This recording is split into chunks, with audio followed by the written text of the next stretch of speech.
I'm Yvonne Naylor. It is the 20th of September 2023 and I'm going to have a conversation with Alistair Kilgore about his time at Corrymeela and when did this story begin? Okay, well, I suppose it began with my father, because he and Ray Davey would have been at BA camps together in the early 30s probably. So when I went up to Queen's, Dad said, make sure you call in and see Ray Davey. So of course, when your dad says that, that's the last thing you're going to do when you go to Queen's. So I went to some of his Sunday services, but I didn't get involved until Easter of my second year. Ray called round at the house, the digs where I was in, and said, we're having a weekend up at Guysmere, would you like to come? And I couldn't think of any excuse. So I said, of course I'd like to come, thinking, what in God's name am I getting myself into? However, it was a very interesting time up at Guysmere. We had William Rutherford, who was up at 5:30 in the morning doing his quiet time, and in bed by 9 o'clock or so. And Bill Jackson, who had been an engineer and then went into the church, and he was much more normal. So not many of us got up at 5:30 to join William, and not many of us were still thinking of going to bed at 9 o'clock unless it was 9 o'clock the next morning. Anyway, Bill Jackson said at that weekend, what Africa needs is ordinary people doing ordinary jobs. And I thought, that's interesting. So he started a study group on overseas work in the Presby Centre at Queen's. And I got involved with that. And then in my fourth year, I lived in the Presbyterian Centre as one of the residents, a sort of volunteers, almost something like the volunteers. So I knew Ray and worked with Ray from my fourth year in particular at Queen's. Yes. Yeah. Good. And so, when did you first sort of feel that Corrymeela was something that you'd like to be part of? Well, just as Corrymeela was being bought, I was on my way to Africa. Yes. So on my leave, I would have gone up to the centre with Addie Morrow and some of the Gilden Hurt people with a youth club. And it again was a very, very positive experience. Not too holy and asking interesting questions.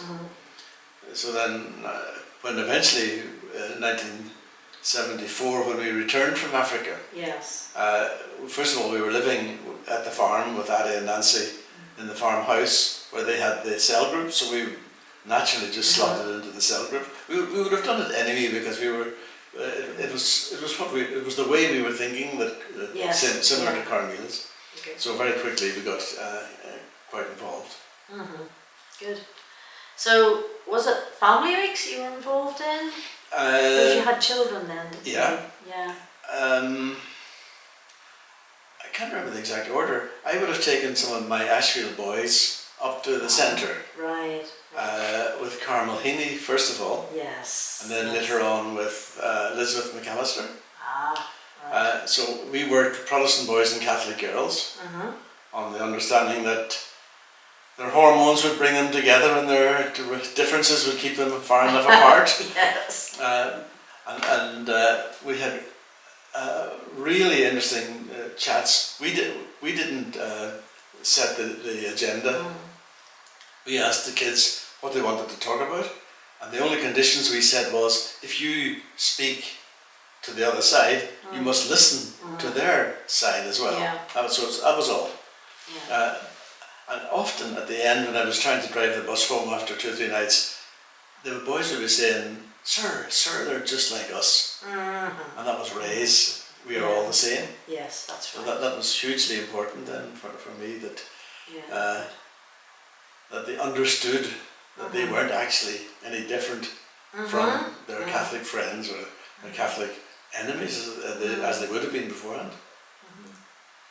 So what do you think your main learning was in all of these experiences? Uh, especially my family weeks. Mm-hmm. We started off doing just sort of East-West Belfast family weeks, and that was of doubtful benefits to them, hugely beneficial to us because we learned what not to do. Gradually, as we began to understand how we were with people, the weeks with Maura Kiley, the Cross families, that was a huge learning for me. Yes. My understanding of bereavement was very, very minimal. And can you explain what the Cross? Well, the Cross families were families who had lost somebody in the Troubles, and they weren't interested in how they had died or who had killed them, just that they had had a bereavement in the family. And Maura brought all sorts of families together, and I learned a lot about how to be with traumatically bereaved people because they taught me. Yes. And I would come back to Heather and say, "This is what Mary told me," and Heather would say, "She told me exactly that yesterday." Yes. Or, you know. Yes. So the need to tell and retell almost verbatim the story. Yes. And our task was not to comment, but to listen, and to cry with them. Yes. And that was about it. Yeah. To walk alongside. Walk alongside. And then we did a number of weeks with Kate Pettis, and the so-called disabled families. Yes. Families with a disabled child. And again, that was big learning because disabilities in that, as we sort of normally understand them, were not common to my experience. And so when a mum gave me a very disabled child and said, "If he has a fit, all you've got to do is," and I'm thinking, if he has the fit, I'll have the fit. Yes, I know. You know? And yet, because the mum trusted me to do what was needed, I was able, not that I had to do very much, but it was okay. It was an enablement. Yeah. Yes. But the families enabled me, not I didn't enable the families. Yes. And again, that was another big learning for me. And then when the Oma bomb went off, I happened to be at that stage working in the centre. So, and I knew that we had a group of community members who had experience of bereavement, who had experience of disabilities, and we had this residential setting. So we made contact with Oma, and they came up for a weekend to see what this strange place was like in their car, so that they could head away home if it got uncomfortable or whatever. However, they stayed, and they came back every year for a week in the summer. We were going to do it for about 3 or 4 years, and they asked us could we do a 5th year, which we did. But again, that was hugely learning for me. Yes. Very good, Alistair.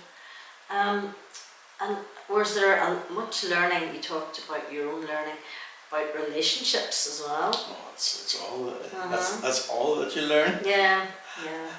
The rest is only 2 and 2 or 4, and that's just a matter of fact. The relationships are what you learn or what you don't learn, or what you need to relearn, I suppose, often over and over again. But the Gerard stuff I was thinking of. I got involved with the Gerard stuff because one of the weekends that Rule was with us, he asked us to describe a sort of typical family week. So I said, well, we would be up no later than about 6:30, maybe 6 o'clock in the morning, because the kiddies were up. It was bright, clear mornings, the sun was shining, and they were up and playing out, and we felt it was necessary to have somebody sort of supervising the play area. Yes. So we would have been up at 6:30, and we might have got to bed at 12, 1, 2, because people at that stage wanted to tell their story to you and so on. Yes. And we did this for 5 or 6 nights a week, and at the end of it, when the families thanked us for their time together at Corrymeela, we said, which was the known phrase at that stage, "No bother." Yes. And when Rule heard this, he said, "So, you're just liars then." So that was it. That's probably true, but tell me more. He said, Yes. well, if you're up at 6 in the morning and going to bed at 2 and doing all that work in between, and you say it's no bother, are you serious? Yes. So we thought, right, okay, it is a lot of bother. So he said, why are you doing this? Why?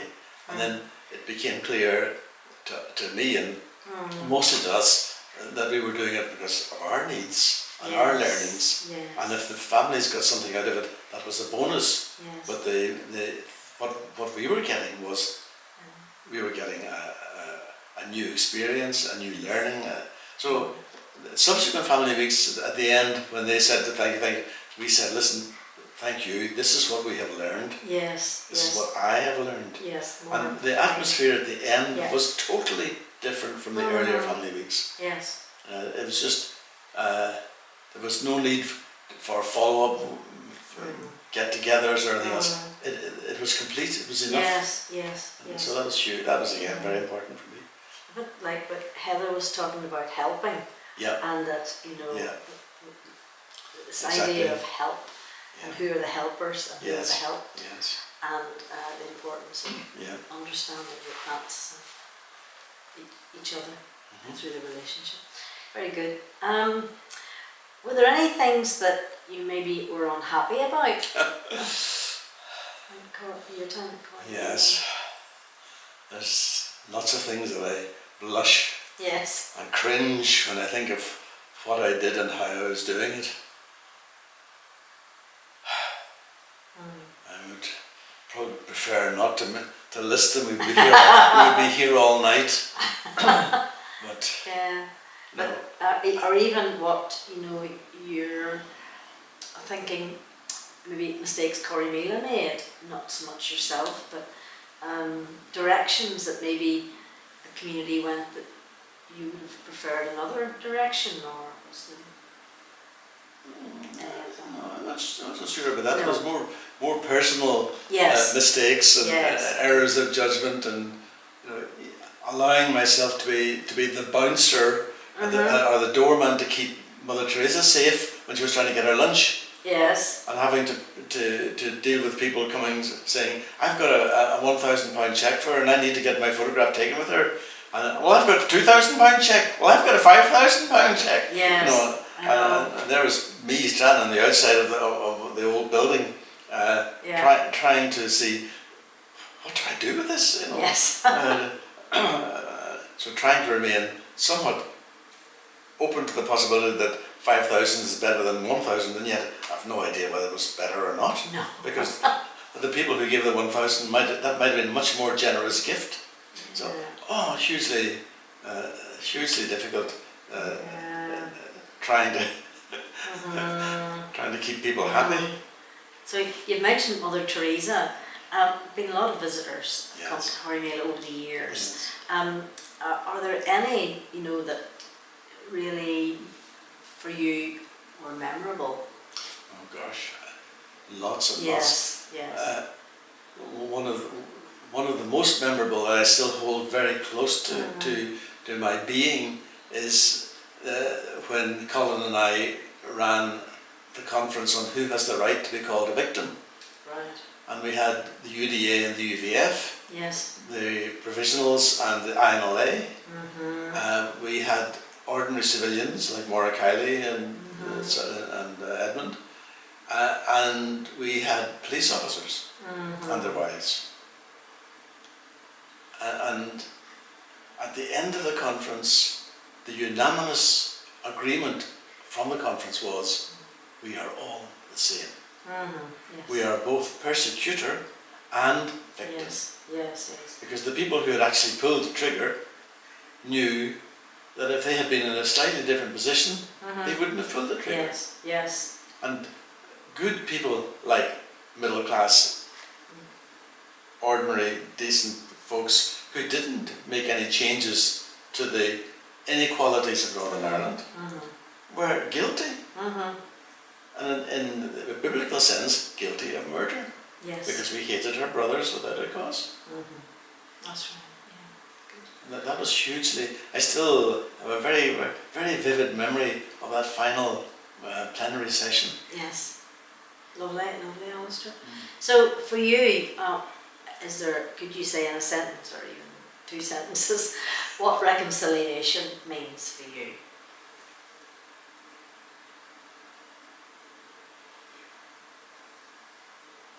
Reconciliation, I suppose, is something like when